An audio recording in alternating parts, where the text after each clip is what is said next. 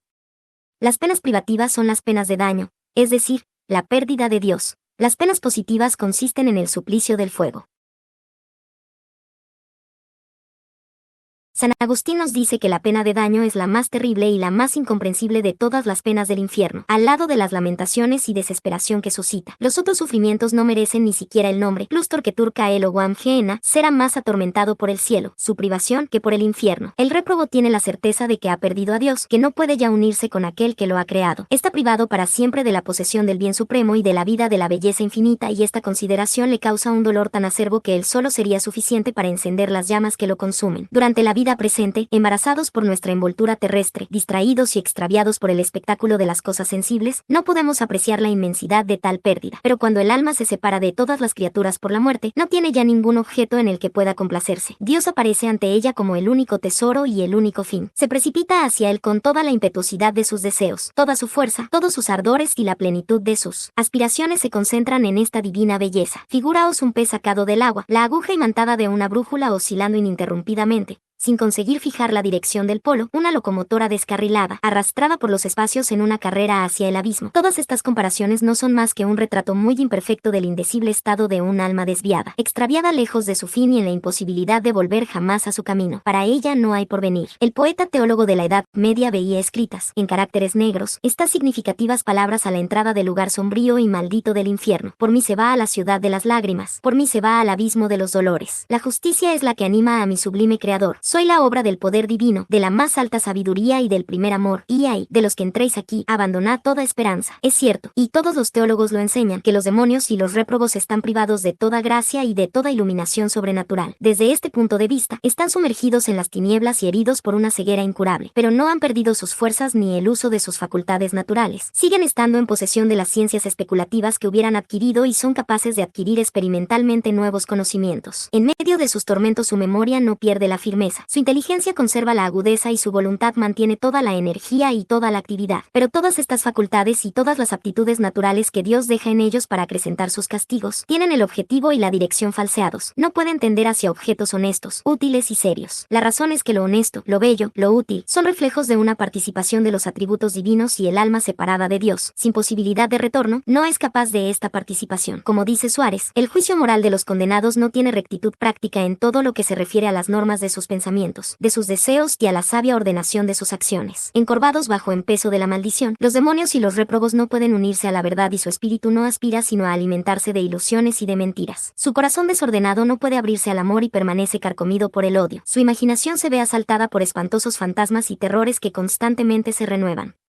En los siglos de fe, cuando un ministro del altar había traicionado sus compromisos sagrados y se había convertido en gravemente culpable, era llevado al santuario y sometido a la pena de la degradación. El obispo le despojaba de sus insignias, le quitaban el alba, símbolo de la inocencia, la estola, signo de su jurisdicción sobre las almas, la casulla, emblema misterioso de su transformación en la persona de Jesucristo, y se le decía: se te despoja de estos ornamentos de los que eres indigno. Los cristianos condenados son sometidos a una degradación análoga. Dios, al dejarlos en el momento en el que se consuma su desdichado fin, les retira todo lo que pueda quedar en ellos de las virtudes teologales, como la fe y la esperanza. Les despoja de sus virtudes morales, de la fortaleza, la prudencia, la justicia, la templanza y de todas las demás cualidades naturales, como el desinterés, la fidelidad a las leyes del honor, la amenidad, la distinción de maneras, virtudes de las que han abusado para mantener en su lugar el orgullo y las complacencias culpables. No deja que quede ningún rastro de perfección en aquellos que ha rechazado. Por ello, los condenados son seres profundamente degradados, no son susceptibles de ningún respeto, de ningún amor, de ninguna compasión, en tanto que separados del soberano bien, se convierten en soberanamente detestables y, como los demonios, no pueden inspirar otro sentimiento que el horror y la execración. Para concebir mejor su lamentable suerte, figurémonos una ciudad donde estuvieran reunidos los Caines, los Nerones, todos los perversos que han mancillado la tierra, y que la justicia humana se deshiciera de ellos mandándolos al fondo de las cárceles y de los presidios. Supongamos además que, en esta ciudad, no hay ni policía, ni soldados, ni fuerza pública, para impedir que estos desdichados se aniquilen y se desgarren mutuamente los unos a los otros. Pues bien, de esto es el infierno. Así nos lo describe el santo Job: ubi nullus ordo, sed sempiternus horror habitat, un lugar donde no hay orden y donde reina un horror eterno. Esta es la pena de daño. Habiendo perdido a Dios, los condenados han perdido, en realidad, toda esperanza, toda dignidad y todo consuelo. La segunda pena del infierno es la de fuego. Este fuego es de la misma sustancia y de la misma naturaleza que el nuestro, o bien, como dicen otros, es un fuego inmaterial. El efecto del dolor vivo causado en el alma por el pesar de su pérdida. Como hemos dicho, las Sagradas Escrituras nombran constantemente la pena de fuego cuando hablan de los suplicios de los réprobos. Como ellas emplean esta expresión sin acompañarla de ningún término restrictivo, no hay razón alguna para interpretarla en sentido metafórico o figurado. Sobre este punto, la doctrina de Santo Tomás es de una precisión notable. De cualquier manera que se imagine el fuego del infierno, es cierto que, considerado en sí mismo y en cuanto a su sustancia, es material y de la misma naturaleza que el nuestro. En cuanto a sus efectos y con respecto a los cuerpos sometidos a su acción, puede ser que sea de una especie diferente. Así, el carbón y la llama, la madera ardiendo y el hierro rojo e incandescente, no difieren en cuanto al elemento calorífico que los penetra, ni en cuanto a su estado de ignición, pero sí en cuanto al modo en que lo reciben. El hierro enrojece y entra en fusión por efecto de una acción exterior. Es lo contrario a una combustión que se realiza en virtud de un principio que es íntimo e inherente al combustible. Así, nadie duda de que, considerado en sí mismo, el fuego del infierno es de la misma especie que el nuestro, pero no podemos decir si ese fuego subsiste en sí mismo o en una sustancia externa. Sobre este punto no podemos afirmar nada. nada. Según el Dr. Angélico, el fuego del infierno tiene el mismo principio que el fuego terrestre, pero se distingue del nuestro por sus propiedades y su finalidad. El fuego de la tierra es un don de la providencia. Fue creado para nuestra utilidad. El fuego del infierno es un instrumento de la divina justicia y ha sido creado para castigar. El fuego de la tierra abraza y consume. El fuego del infierno abraza sin destruir ni consumir. El fuego de la tierra disgrega los órganos y reduce las carnes a cenizas y vapor. El fuego del infierno es comparado por San Marcos a la sal. Amnis enim ignes alietur. Todo será salado con fuego. Es decir, que alimenta y conserva las carnes abrazándolas. El fuego de la tierra se apaga si no se alimenta con madera o con otras materias combustibles. El fuego del infierno se mantiene por sí mismo y subsiste sin que nadie lo alimente. Por tanto, hay que aceptar el testimonio de Lactancio. No humea, es puro y líquido, parecido a un lago o un estanque. Los réprobos se hundirán como el pez en el mar. Se empaparán de ardores devoradores que no embotarán jamás su sensibilidad. Quispoterita vitare de vobis cum igne devorante. ¿Quién de vosotros podría vivir con el fuego devorador? Nos queda una dificultad por aclarar. ¿Puede un fuego de naturaleza material actuar sobre las almas separadas de los cuerpos y sobre los espíritus? San Agustín, en el libro 21, capítulo 10 de la Ciudad de Dios, intenta resolver esta objeción. ¿Por qué decimos que, aunque de un modo incomprensible e inefable, milagroso, la pena corporal del fuego puede afectar a los espíritus incorpóreos? Sí, en efecto, los espíritus de los hombres que no tienen mezcla de materia alguna, ya aquí abajo pudieron ser encerrados en miembros corporales. Sí, después de la muerte, pueden unirse a estos mismos cuerpos por lazos indisolubles. Los espíritus de los demonios, aunque no tienen cuerpo, no pueden ser afectados para su suplicio por el fuego corporal. El teólogo Lesius, en su tratado sobre las perfecciones divinas, da esta otra explicación. La facultad sensitiva, de la que estamos dotados, no es distinta de la esencia de nuestra alma y subsistirá toda entera después de la muerte. Si el fuego, por su propio calor, puede hacer sentir su acción al espíritu del hombre por intermediación del cuerpo, ¿por qué este mismo fuego, obrando como un instrumento de Dios, no puede afectar al espíritu inmediatamente? Cuando un hombre es quemado, el cuerpo no es más que el medio de transmisión por el que se aplica el calor al espíritu, pues en el orden actual, sin la presencia del cuerpo, el alma no podría ejercer la facultad que ella tiene de sentir, pero Dios obra directamente cuando Él lo quiere y Él puede, a su voluntad, suplir la ausencia de un medio o cumplir él mismo el efecto de un medio cualquiera. Finalmente, la última cuestión, ¿dónde está el infierno? Si se toman algunos pasajes de las Escrituras literalmente y se añade el sentimiento general de los teólogos, el centro de la tierra es el lugar en el que son detenidos los réprobos y donde, después de la resurrección, vivirán con los demonios. San Lucas, capítulo 8, llama al infierno abisus, el abismo. San Juan dice en el Apocalipsis, el ángel encerró al diablo en las profundidades del abismo. También lo llama estanque de fuego e infierno inferior. San Gregorio Magno dice, infernum appellari eo vot infrasit. Esta morada se llama el infierno porque en realidad es el lugar situado más abajo. Hugo de San Víctor añade, este lugar inferior, preparado para las penas de los condenados, se encuentra en el interior de la tierra. Santo Tomás expone la misma opinión. Nadie, a menos que sea inspirado por el Espíritu Santo, puede saber con certeza absoluta el lugar donde están los condenados, pero expone su opinión personal, con su estilo vivo y didáctico y con una argumentación incomparable. Los difuntos condenados se perdieron a causa del amor desordenado a los placeres carnales. Es pues justo que la misma suerte que corresponde a sus cuerpos le corresponda también a su alma. Los cuerpos fueron enterrados bajo tierra. Es pues justo que el alma sea también encerrada en las profundidades de la tierra. Además, la tristeza es al espíritu lo que el peso es al cuerpo. La alegría, por el contrario, es al alma lo que la ligereza es a la materia. De la misma forma que, en el orden de los cuerpos, es en las partes más bajas donde los cuerpos tienen más peso. Así, en el orden de los espíritus, las regiones más bajas son también las más tristes. De ello se sigue que el lugar que conviene a la alegría es el cielo empíreo y el lugar que conviene a la tristeza es el centro de la tierra. Finalmente citamos un razonamiento de Suárez que completa y aclara el de Santo Tomás. Dice, el infierno es una prisión que además servirá de residencia a los ángeles rebeldes y a los réprobos. Esta residencia tiene que ser la más incómoda, la más oscura, la más ignominiosa de todas las creadas. Conviene que esté en el polo opuesto, lo más alejada posible de la destinada a los elegidos, puesto que los elegidos reinarán eternamente en la parte más elevada del cielo, que es el cielo empíreo. Como consecuencia, la parte más baja de la tierra es donde Lucifer y los condenados sufrirán sus tormentos eternos. Sin embargo, hacemos la observación de que no se trata de algo cierto, con certeza de fe, el que el infierno esté situado en el centro de la tierra. La Iglesia no ha definido nada sobre este punto. Es simplemente la opinión más probable, fundada sobre el testimonio casi unánime de los doctores y de los padres. Sea lo que fuere de este asunto, lo esencial, dice San Juan Crisóstomo, no es conocer dónde se encuentra el infierno, sino poner los medios para no ser un día precipitados en él. Ne igitur quaeramus, ubi sit, sed cumodo eam, gehenam, efugiamus, no busquemos, pues, dónde se encuentra, sino cómo podemos librarnos de la gehenna o infierno. Este parece ser el lugar donde está el infierno. El fuego que tortura a los demonios y a los réprobos es un fuego material. Este Este fuego material hace sentir su acción a los espíritus y a las almas separadas. Nos queda aún considerar cómo se puede conciliar la severidad implacable de la justicia divina con su misericordia infinita. 3. Un hombre ingenioso decía un día hablando de los malvados: son una gran complicación en este mundo y en el otro. Este gran aprieto que las sociedades humanas padecen respecto a algunos culpables, en cierto sentido puede decirse que Dios lo sufre más vivamente aún respecto al hombre pecador. Es de fe que Dios quiere la salvación de todos los hombres y que, en lo que de él depende, no excluye a nadie de los frutos de la redención. El infierno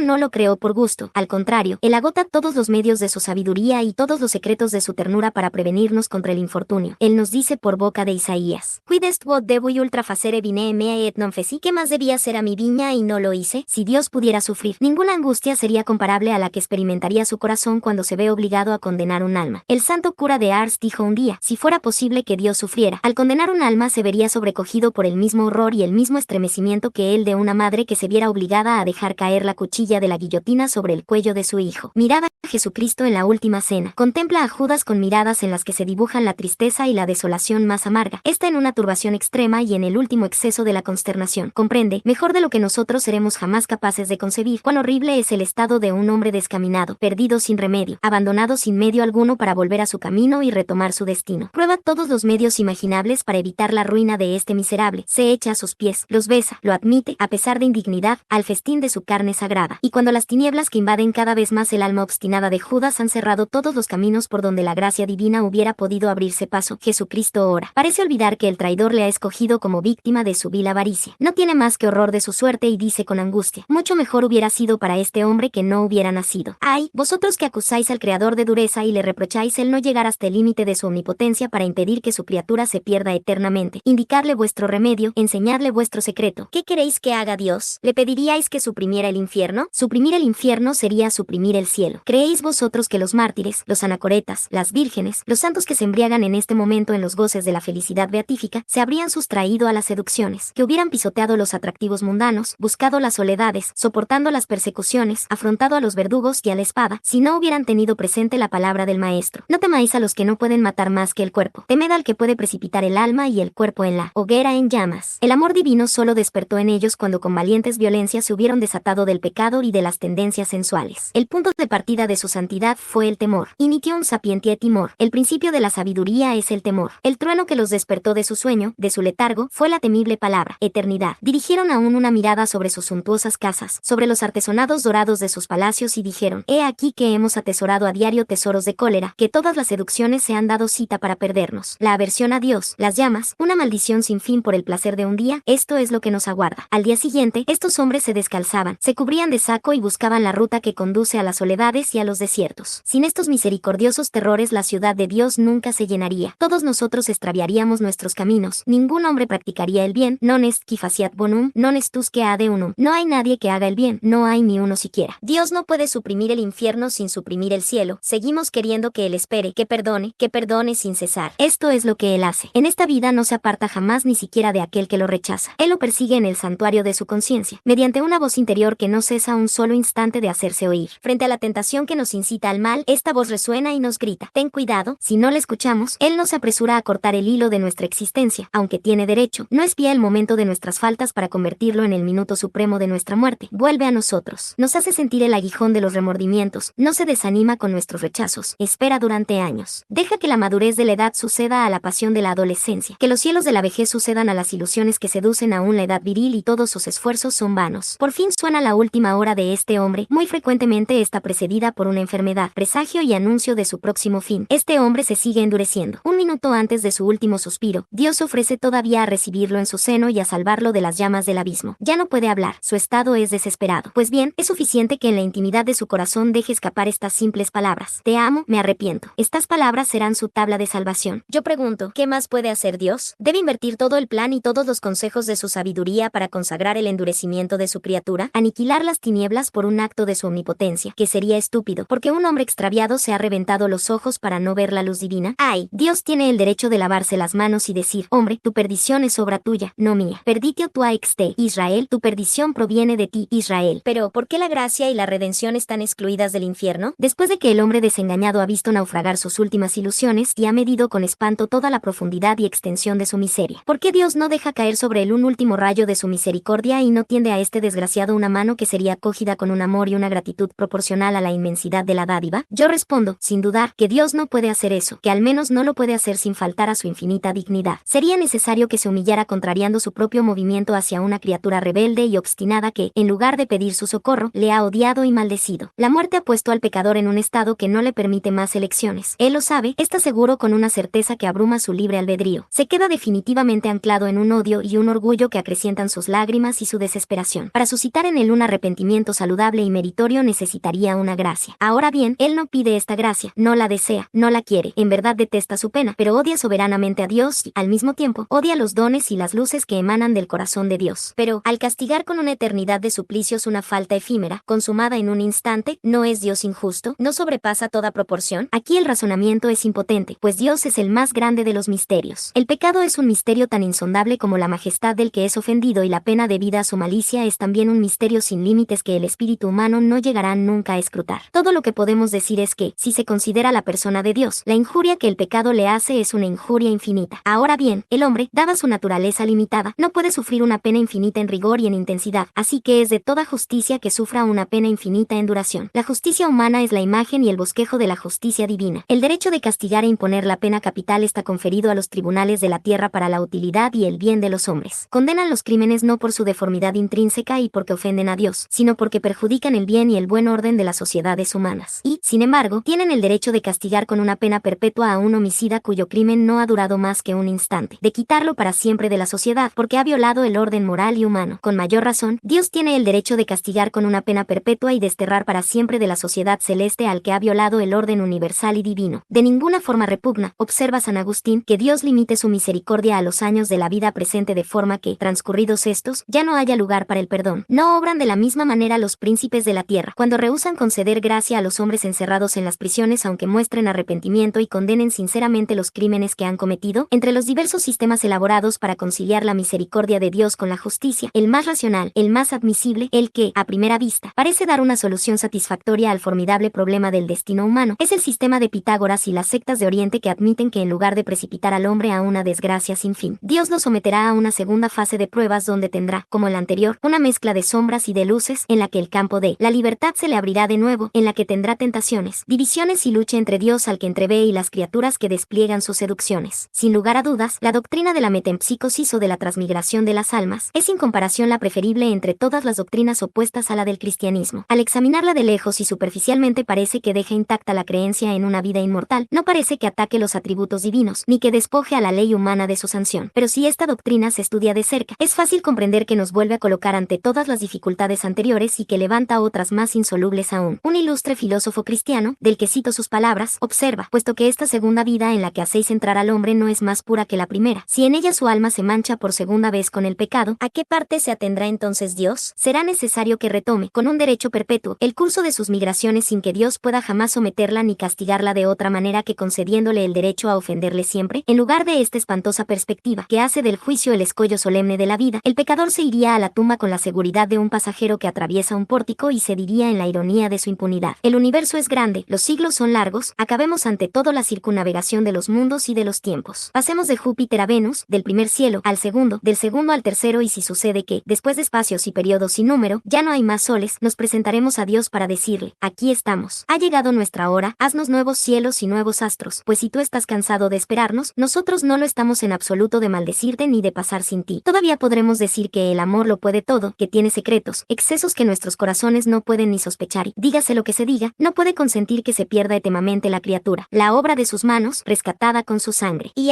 podríamos oponer el amor a la justicia si la justicia fuera la que castiga, pero la justicia fue desarmada hace 19 siglos en el Calvario. Al pie de la cruz firmó a la humanidad el recibo de las deudas que había contraído por sus crímenes, rompió la espada de sus rigores para no volverla a empuñar. Escuchemos a San Pablo: ¿quién es el que acusará a los elegidos ante Dios? Es Dios quien los justifica. ¿Quién es el que los condenará? Cristo Jesús, el que murió y resucitó, está a la derecha de Dios y no cesa de interceder por nosotros. Por eso, porque la maldición viene del amor, no puede tener redención. Si fuera la justicia la que castiga, el amor podría interponerse una vez más sobre el monte y decir: gracia, piedad, Padre mío, perdona al hombre, acepta el homenaje de mi carne y de mi sangre a cambio de la muerte que merece. Pero sucede que es el hombre el que para nosotros, más que un hermano, más que el amigo más tierno, es el que aprieta este corazón devorado de ternura y lo convierte en fuego inagotable de aversión. ¿Cómo osará la ingratitud del hombre que ha obrado esta transformación situación, tanto más terrible cuanto es más contra su naturaleza, prometerse una esperanza y un amparo? Vosotros, los que alguna vez en este mundo habéis amado con un amor sincero, ardiente, sin límites, vosotros conocéis las exigencias y las leyes del amor. El amor se ofrece mucho tiempo, se ofrece con insistencia y con exceso, sufre, se entrega sin reservas, se rebaja, se hace pequeño. Pero una cosa que lo vuelve implacable y que no perdona jamás es el desprecio que se obstina, el desprecio hasta el final. Marchaos pues, malditos, dirá el Salvador el día del juicio. Te maledicti. Yo lo he hecho todo por vosotros. Os he dado mi vida, mi sangre, mi divinidad, todo mi ser, y, a cambio de mi liberalidad infinita, no os pedía más que estas palabras. Te obedezco, te amo. Me habéis desdeñado constantemente y no habéis respondido a mis acercamientos sino con estas palabras. Déjame. Yo prefiero mis burdos intereses y mis torpes placeres. Sed vosotros vuestros propios jueces. Añadirá el Salvador. ¿Qué sentencia pronunciaríais contra el ser más querido y más adorado que os hubiera correspondido con la misma indiferencia y la misma dureza? No soy yo quien os repruebo, sois vosotros mismos los que os habéis maldecido. Escogisteis, con toda libertad, la ciudad donde el egoísmo, el odio y la rebelión habían establecido su imperio. Yo vuelvo al cielo, donde están mis ángeles, y vuelvo a llevar allí este corazón, objeto de vuestros insultos y de vuestros desdenes. Vosotros lo habéis elegido, quedaos con vosotros mismos, con el gusano que no muere, con el fuego que no se apaga. Temblemos, pero que, a la vez, nos embargue una viva, una inquebrantable confianza. La condenación es obra del amor. Es la misericordia encarnada quien decidirá nuestra suerte y pronunciará la sentencia eterna. Conjurarla es fácil durante el tiempo que dura la vida presente. El amor en este mundo no exige una paridad perfecta entre la falta y la pena. Se contenta con poco, con un suspiro, con un buen deseo. Jesucristo nos abre su corazón. Por nosotros dio como precio su sangre, somos su conquista. Él nos destina a la eternidad, pero no una eternidad de lágrimas y de sufrimiento, sino una eternidad de felicidad que gozaremos junto con Él en el seno de su Padre, en unión con el Espíritu Santo y en el hogar mismo de su gloria. Y que así sea.